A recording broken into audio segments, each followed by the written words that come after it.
Como es habitual a esta hora aquí en Mega Noticias 3 de la tarde, nos vamos de lleno a nuestra mesa de análisis y me da mucho gusto darle la bienvenida a César Gutiérrez Priego, abogado especialista en Derecho Penal Militar y Seguridad Nacional. ¿Qué tal? ¿Cómo estás? Me da mucho gusto saludarte, César. Igualmente, Alberto, un placer estar aquí contigo. César, son muchas las voces entre los senadores de oposición que dicen que hubo mucha opacidad en estos ascensos, que les llamaron ascensos express en la milicia. Platícanos, cada año hay estos ascensos en las fuerzas militares que se le pasan al Senado para que los autorice y haga este rol de formalidad. Fueron demasiados esta vez, 389 los ascensos, hubo poca información. ¿Qué fue de diferente este año que tanto están criticando los opositores? Con todo respeto, Alberto, yo no veo nada que sea distinto. Yo le pediría a la gente que checaran año con año cómo han sido los ascensos. Incluso este año hubo menos ascensos que el año pasado y el año antepasado. Yo más bien veo que se ha politizado nuevamente el tema. Y con todo respeto, una cosa es el Senado de la República y otra cosa es un par de senadores que lo que están tratando de buscar es politizar esta situación. Y además voy más allá. Me parece extraño que si desconoce completamente los méritos que necesita un militar, ¿no? En este caso, un jefe que puede, por medio de un ascenso especial, porque así se le denomina, que tiene que cumplir con ciertas características para que se pueda llevar a cabo el ascenso, que ahora nos venga a decir el senador que fueron meteóricos cuando todos los años han sido exactamente igual. ¿Y por qué sus pares? Sus compañeros senadores no vieron ninguna problemática, y estamos hablando también de senadores del PAN, del PRI, de Movimiento Ciudadano, en cuanto a la forma en cómo se hace una lista por parte del alto mando militar y les dice, estos son los elementos militares que cumplen con los requisitos para poder ascender al grado superior inmediato. Y que ahora sí entonces hagan determinado tipo de comentarios porque se les olvida algo. Una cosa es que se haya presentado una queja ante la Comisión Nacional de los Derechos Humanos por presuntas violaciones a los derechos humanos, y otra cosa es que existe una queja como tal y existe una denuncia de carácter penal en donde una persona esté vinculada a proceso o ya se encuentre procesado o sentenciado. Situación que no se da y desafortunadamente la ignorancia, y discúlpame que te lo diga, del senador Álvarez y Casa, que lo que hace es tratar de llamar la atención con estos temas, pues lo único que demuestra es que tiene una animadversión incluso en contra del personal militar. Porque entonces, ¿dónde me dejan la presunción de inocencia para un elemento que ha cumplido con todos los requisitos que se le solicitan para poder ser propuesto, para poder ascender? Entonces, creo que ahí incluso la falta de información y la politización del tema hace que el senador Álvarez y Case hable sin conocimiento de causa. Oye, César, hubo un caso reciente que involucró a elementos militares, el caso Ayotzinapa con la nueva verdad que buscó Alejandro Encinas, que encontró más bien, y que señalaba particularmente que elementos del ejército habían participado en la desaparición, en el secuestro, desaparición y muerte incluso de los 43 normalistas de Ayotzinapa, pero después se echaron para atrás. ¿Cómo podemos entender esta situación para mantener esa buena imagen que tiene la sociedad mexicana del ejército? Mira, con todo respeto, Alberto, yo en lo personal tengo mucho respeto por Alejandro Encinas como un luchador social, pero como investigador, la verdad es que yo no creo que tenga esas capacidades, en primer lugar. Y en segundo lugar, yo siento que a él lo chamaquearon, porque incluso él mismo reconoce que la información que le dan, que la persona que se la da, que recordemos que esa persona sí es un asesino confeso, que terminó en libertad derivado de la violación a los derechos humanos y a las torturas que se llevó a cabo por la administración pasada. Y él a su vez le hace llegar una serie, ¿no?, de supuestos mensajes que no pueden comprobar y que no pueden, por medio de los dictámenes periciales, demostrar de dónde fueron mandados ese teléfono, hacia dónde llegaron, y entonces él emite en lo personal, que esa es la gran problemática que hay aquí, que la gente no lo ubique, como presidente de esta comisión, un informe el cual, por supuesto, pues ha sido cuestionado por los padres de los 43 normalistas, por este grupo de especialistas internacionales, y que además, bueno, pues hay una vinculación a proceso, ¿no? En este caso fue un auto de formal prisión, porque recordemos que es todavía con el sistema anterior y no el nuevo sistema penal adversarial, y hasta que los militares no sean declarados culpables, por la presunción de inocencia tiene que estar a su favor. Yo sigo pensando en lo personal que chamaquearon a Alejandro Encinas, porque no hay mayor prueba que esos mensajes, que incluso la forma de escritura, como podríamos decir, la forma de hablar, esa cacofonía que existe al escribir, las mismas faltas de ortografía del que escribe los mensajes y los recibe, la forma como se llevan a cabo, y creo que entonces aquí sí nos daremos cuenta que él, a lo mejor con una intención noble de tratar de encontrar la verdad, lo que pasó fue que lo chamaquearon, porque en el mundo de lo jurídico no existe lo que él está ofreciendo dentro de los mensajes. Es algo que incluso yo en las columnas de opinión que escribo lo he comentado, ¿no? Y esto incluso ha demostrado que existe un grupo en el gobierno federal que no está de acuerdo con la participación de elementos militares y que han utilizado esta coyuntura del informe que dio el presidente de la comisión, pues para obviamente tratar de atacar de forma discriminada a todos los elementos militares, cuando recordemos que son 4 los que se le están procesando y que la presunción de inocencia tendría que velar a favor de ellos y no toda la institución como tal. Exacto, exactamente. Ese es muy buen tema, César, y lo hemos leído en algunas de tus columnas. O sea, finalmente, históricamente, la izquierda en la que ha participado mucho Alejandro Encinas ha sido muy renuente a la participación de las fuerzas militares en diferentes actividades. Ahorita el presidente les está dando mucho esa participación, esa exposición pública. Ese grupo pretendería que evitar que estas fuerzas militares se expongan tanto a la opinión pública para que puedan desgastarse.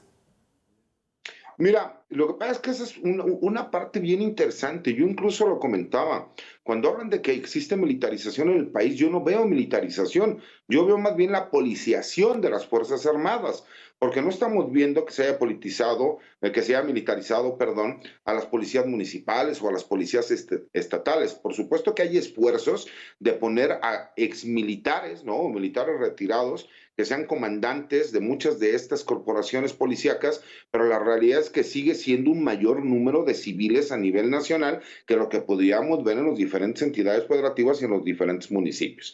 Yo sí veo que existe una izquierda que sigue sin confiar en las Fuerzas Armadas porque las siguen viendo como militares represores. Y si bien es cierto, ha cambiado muchísimo, ¿no?, la forma de trabajo a partir de este sexenio y de que inicia la cuarta transformación, la realidad es que sigue habiendo gente de izquierda que forma parte del gobierno federal que no quiere todo lo que tenga que ver con militar. ¿Por qué? Por esa misma parte en la ignorancia de las obligaciones que tiene el personal militar. Yo siempre les he dicho que a mí no me crean, que lean el artículo 89 de la Constitución Política de los Estados Unidos Mexicanos, en donde vean cuáles son las facultades del presidente y que de ahí se remitan al artículo 1, que son las misiones generales del Ejército y la Fuerza Aérea de la Ley Orgánica del Ejército y Fuerza Aérea Mexicanos. Y se darán cuenta que lo que están realizando y lo que están llevando a cabo es de acuerdo a lo que dice el marco constitucional. No se está violando a la Constitución.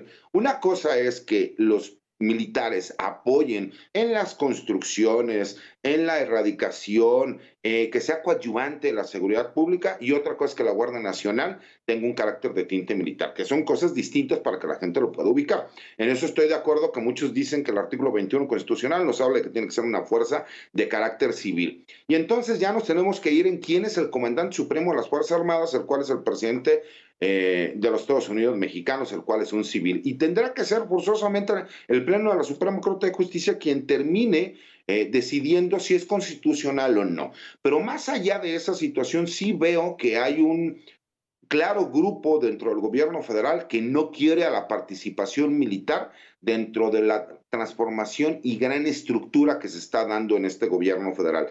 Y creo que eso puede llegar a polarizarse al grado de que ha sido utilizado por los opositores de este gobierno para tratar de crear división. Y lo podemos ver que uno de esos casos fue pues precisamente el caso Ayotzinapa y estas nuevas declaraciones que hizo el subsecretario de Derechos Humanos Alejandro Encinas, lo que hace ver que en teoría personal militar pudo haber participado en la desaparición de los jóvenes y que desafortunadamente pues, ya abrió una brecha, ¿no? En cuanto a la confianza que puede existir con Alejandro Encinas y con los elementos militares. Y eso, como queramos verlo, es un choque de trenes hacia el gobierno federal.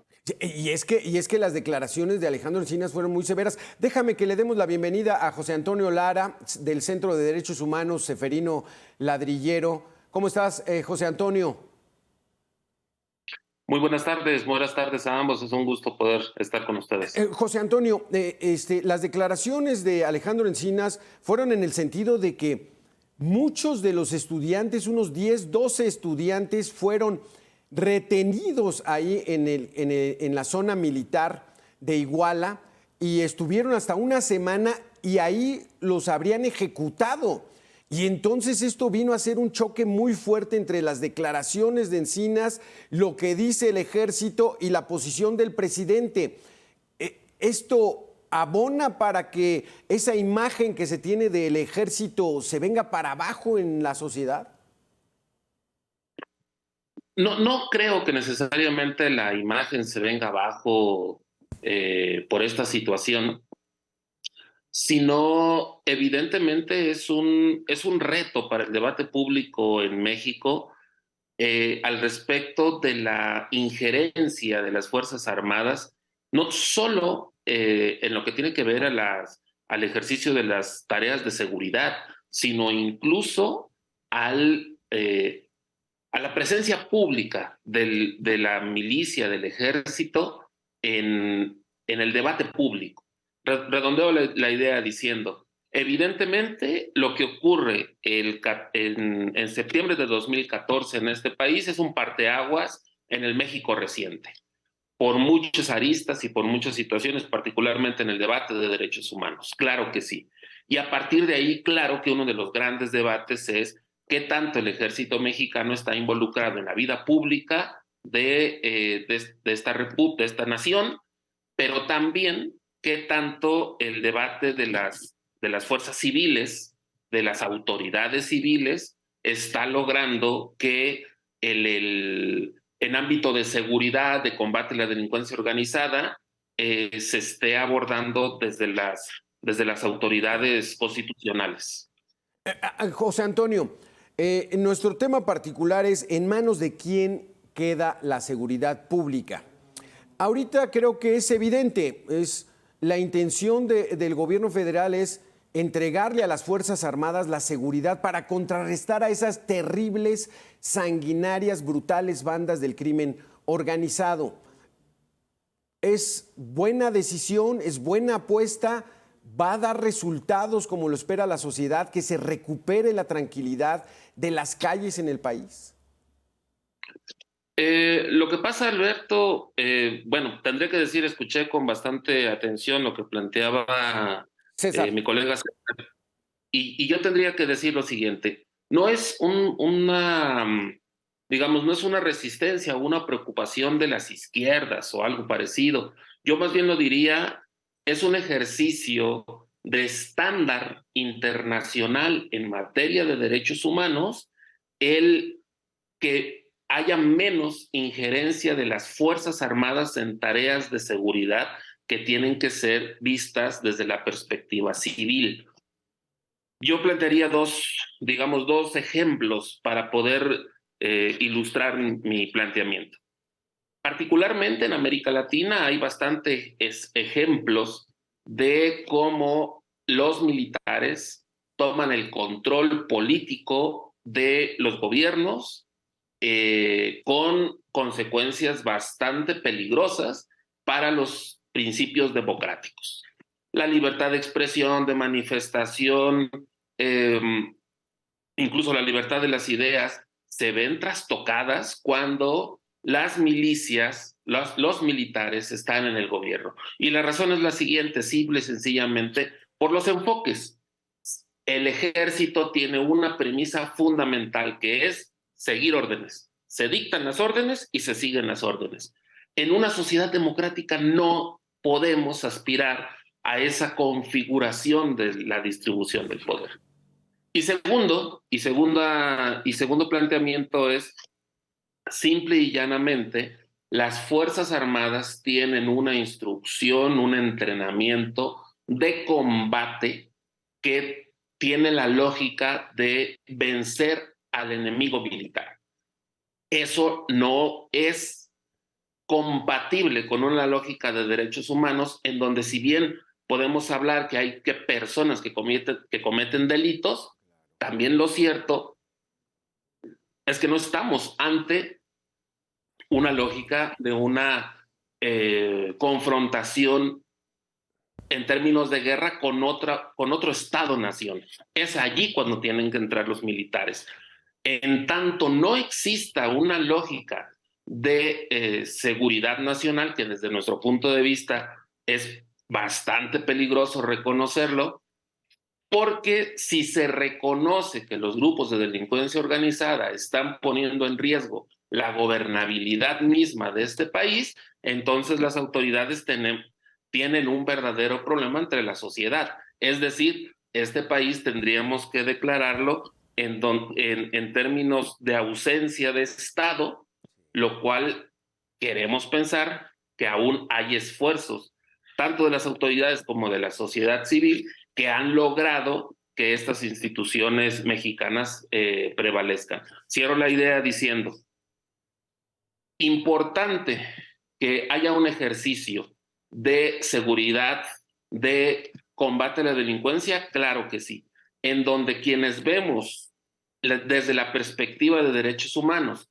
vemos con bastante preocupación que las Fuerzas Armadas se involucren en estas tareas de seguridad simple y llanamente, de forma muy concreta, porque suelen, según las experiencias, al menos en Latinoamérica, han sido de profundas violaciones a derechos humanos cuando el ejército toma el control del gobierno. César, se nos está acabando el tiempo, pero sí quisiera ver tu punto de vista. O sea, es una realidad. Las fuerzas de seguridad pública se están dejando de ser civiles para ponérselas todas a las fuerzas militares. Mira, ¿Es el camino correcto? A ver, adelante. No coincido con lo que dice José Antonio, porque México es el único país en donde no ha habido en toda la historia moderna un golpe militar, ¿no? Entonces no puede ir con la misma ideología de los demás países latinoamericanos en donde han sucedido estos hechos. Primer lugar. En segundo lugar, cuando estamos hablando de los derechos humanos, creo que en México incluso tenemos que entender que son los derechos humanos porque nosotros llegamos más de 60 años atrasados porque antes teníamos garantías individuales y ahora tenemos derechos humanos. Y muchas veces no terminamos de entender cuál es el alcance de los derechos humanos. Tercero, hay un punto muy sencillo. Cuando la seguridad interior, que tiene que ver con el funcionamiento de las instituciones, está en riesgo, como en muchas regiones del país lo hemos visto, donde los grupos criminales, que no son los mismos los grupos criminales que vemos al interior de la República, que los que vemos en las áreas conurbadas, pues entonces por supuesto que no podemos utilizar un policía de proximidad, el cual puede llegar y decirle, muy buenas tardes, joven, fíjese que de acuerdo a lo que dice la Suprema Corte de Justicia y los niveles de contacto, vamos a hacer esto y esto. Por supuesto que no. El tipo de trabajo y el tipo de reacción que tiene que existir tiene que ser con cierto entrenamiento, incluso de tipo militar o paramilitar. ¿Por qué es esta situación? Porque es la realidad que estamos viviendo. En un mundo perfecto, que yo lo he dicho miles de veces, las Fuerzas Armadas en un país democrático no tendrían que estar haciendo funciones de seguridad pública. Pero desgraciadamente tenemos más de 30 años que desarticulamos la función policial y que no invertimos realmente en policías para poder hacer frente a esta problemática. Tenemos una Guardia Nacional, que es una Policía Nacional, que se denominó Guardia Nacional porque nuestra Constitución ya lo menciona, y que utilizamos más de los... Ups, ahí tuvimos una pequeña falla con José Antonio. Se tiene que realizar, que se tiene que llevar a cabo, y que creo que tenemos que ser muy claros.